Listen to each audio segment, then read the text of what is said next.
Welcome to another episode of What I Learned from Bobby Hemmit. In this episode, I will decode Cinderella.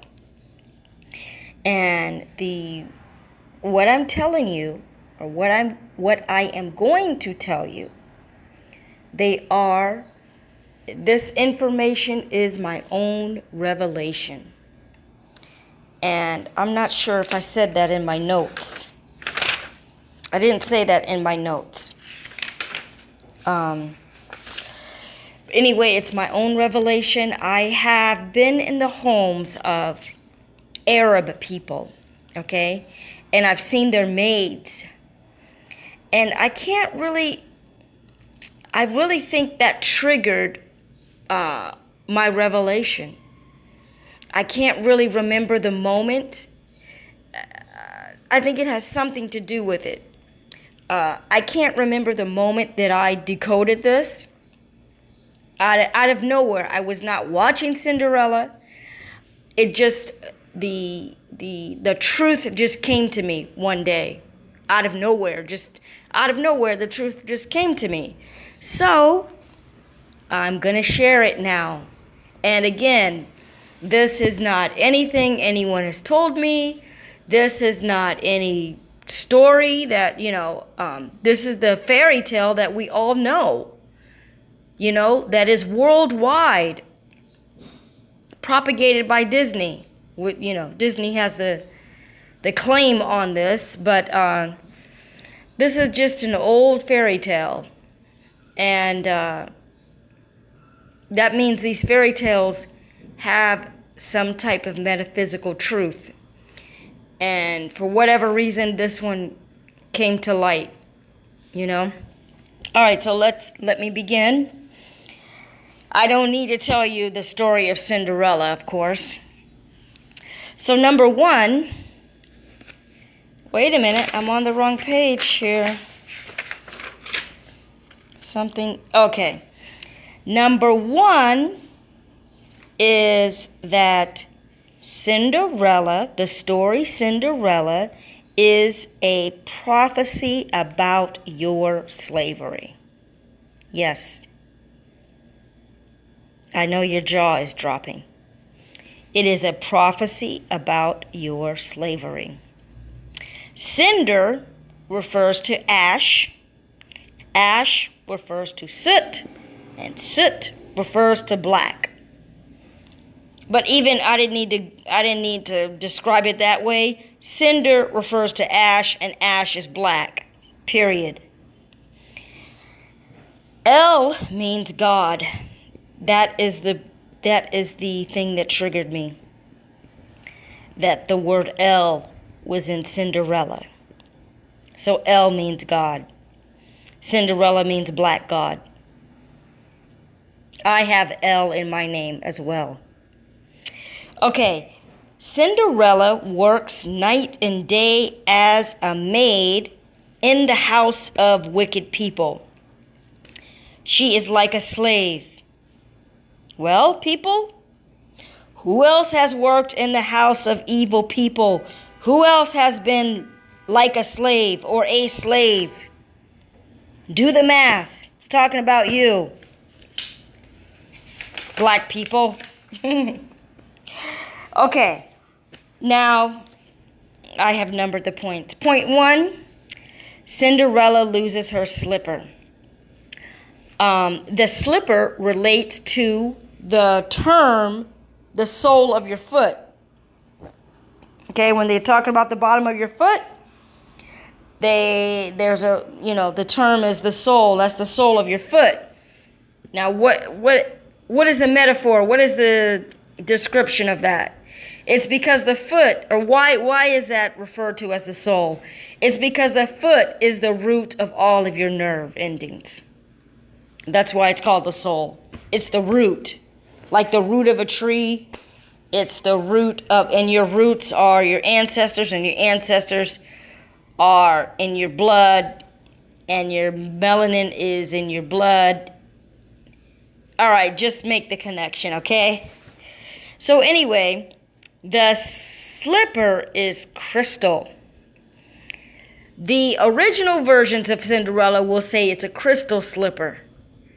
And the Disney version might, they might start calling it a glass slipper. But the original says crystal. Okay? The slipper is crystal. The slipper, oh wait, I wasn't supposed to read that yet. The slipper could represent her soul. Because as we said, we're talking about the sole of the foot. The slipper is crystal. That's point 4. Your pineal gland has a crystal. Crystal refers to light. Okay? So, she loses her soul. Your soul is a light energy that sits in the lower intestinal tract. And to awaken, it needs to travel up through the chakras to the crown chakra. That is a side note from Bobby's research. Okay? The point is, she loses her slipper. She loses her soul. And excuse me, I'm getting a little bit mixed up here. Well, I'm not saying directly like I want to, because I'm reading what it says, but then I wanted to change it. The point is, she loses her slipper,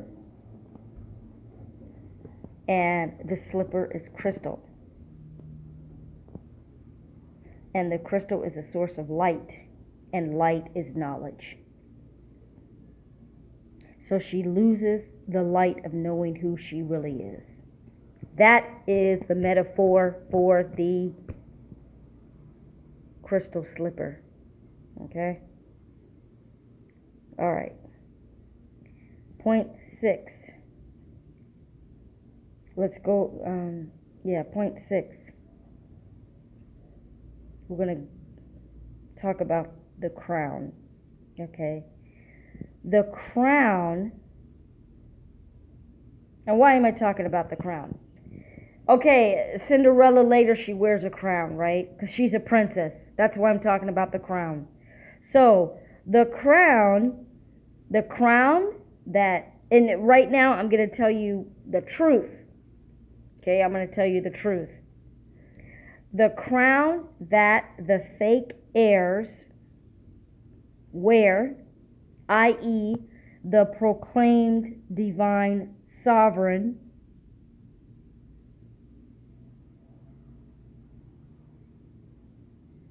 I forgot. See, I didn't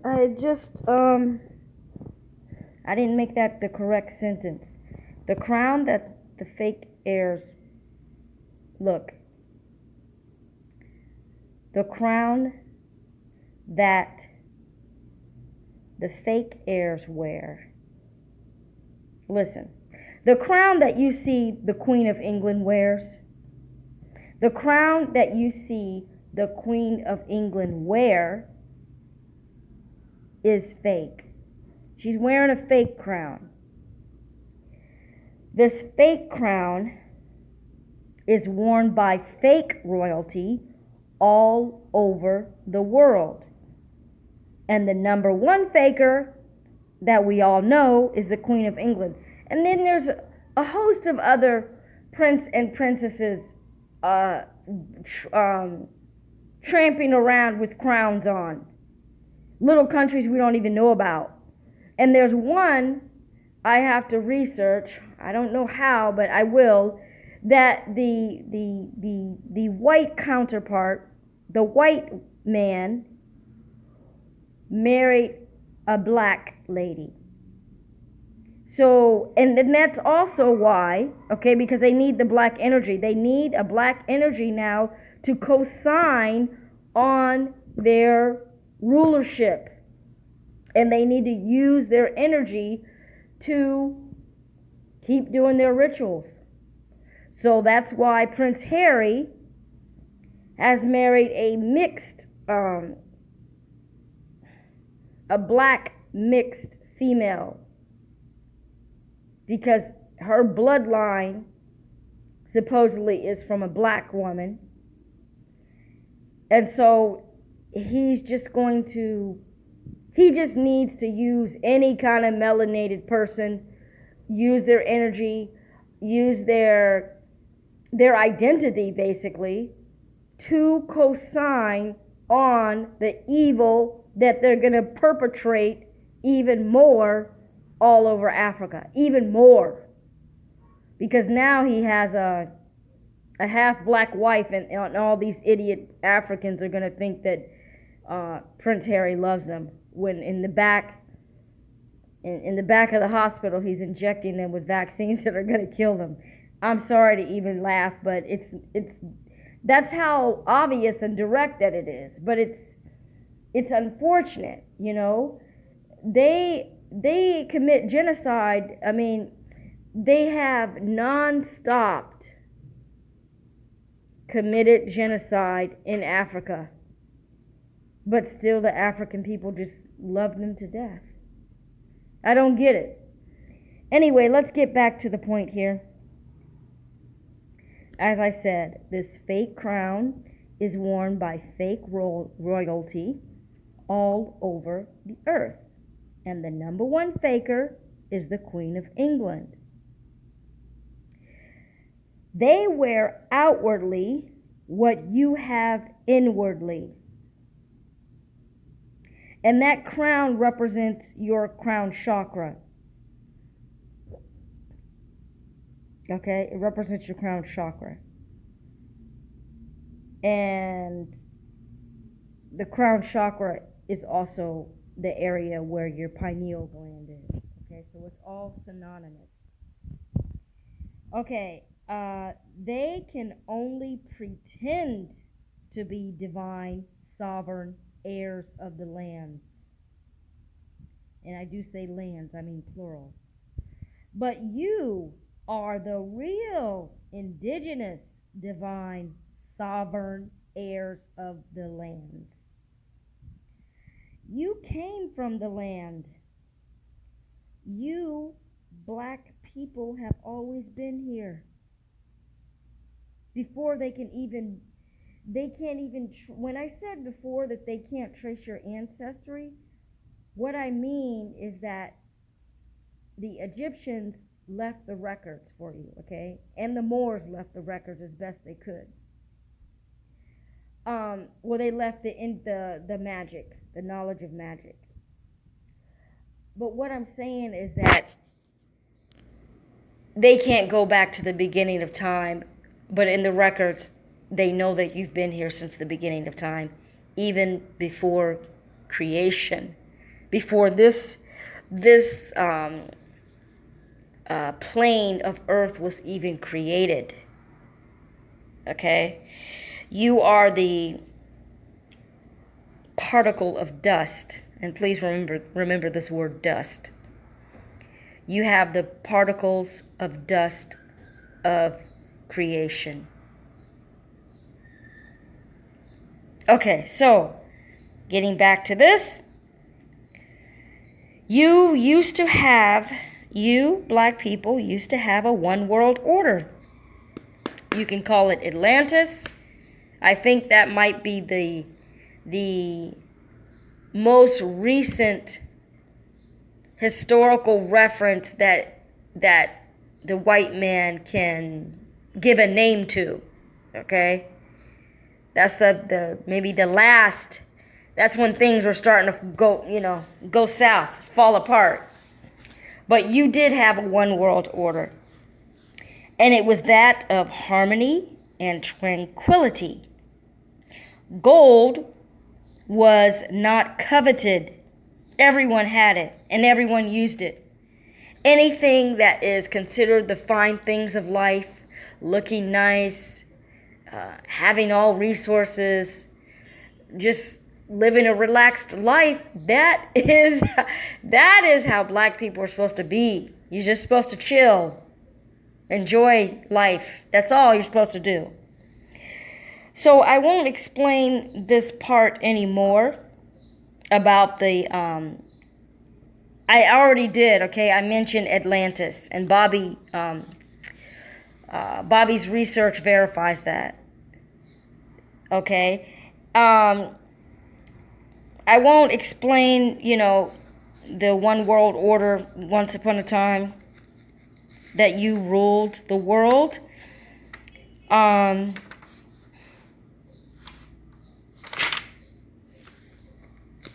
So I guess that's it. Let me look at any other notes here. I might have written something on another page to say.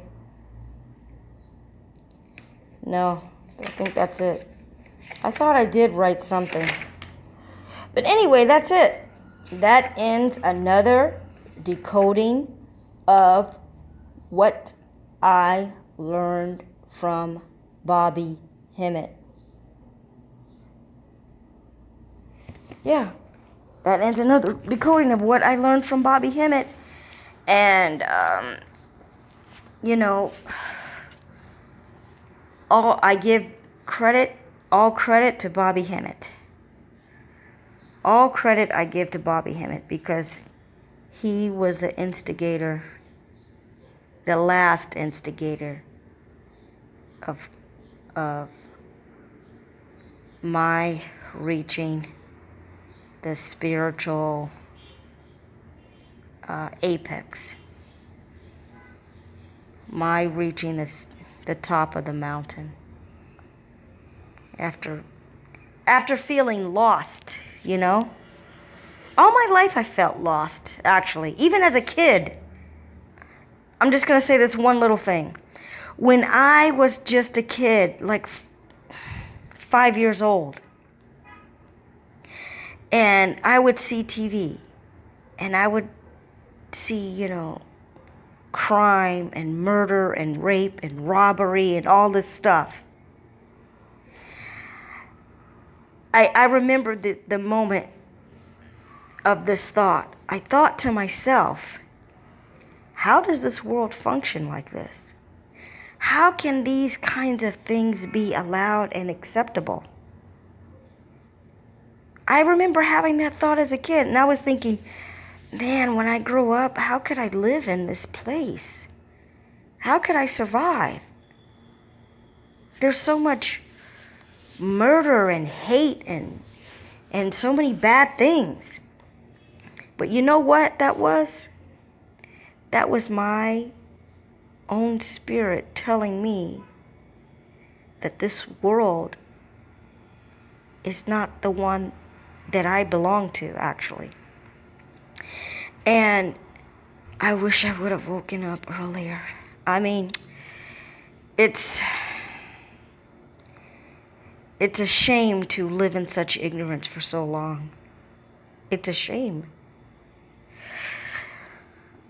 It's a shame to have ignorant parents. And I mean parents that, I shouldn't even start talking about this, but like they don't teach you anything. Like they went through the school of hard knocks, but then they don't teach you anything of that school of hard knocks. They don't even talk about it. I wish my parents spoke about it. Then maybe I would have maybe I would have woken up earlier. Anyway, I will close that chapter now. That is why it is important to have a script and just say directly the points, because it's easy to just start talking about all kinds of things in left field, and maybe people don't like that, But anyway, I am just talking, as I said, from the top of my head, and when you hear me speak, I am thinking at the same time. I can come up with brilliant, wonderful, flowing, high vocabulary language and metaphors and all kinds of things if I planned it out. I just wrote some notes quickly, and I'm not writing nicely, and my notebook is getting full. And I just wrote down the points and just tried to say the points. But then when I start talking, I ad-lib something else because I think it is relevant to say. But what I will do is try to just stick to the points.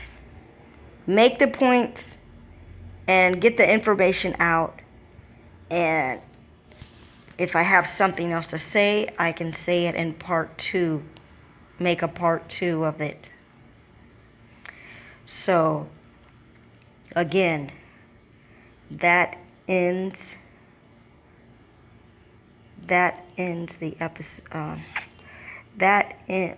What do I usually say? I can't even remember. That ends another episode of what I learned from Bobby Hemmit, and that was the decoding of Cinderella.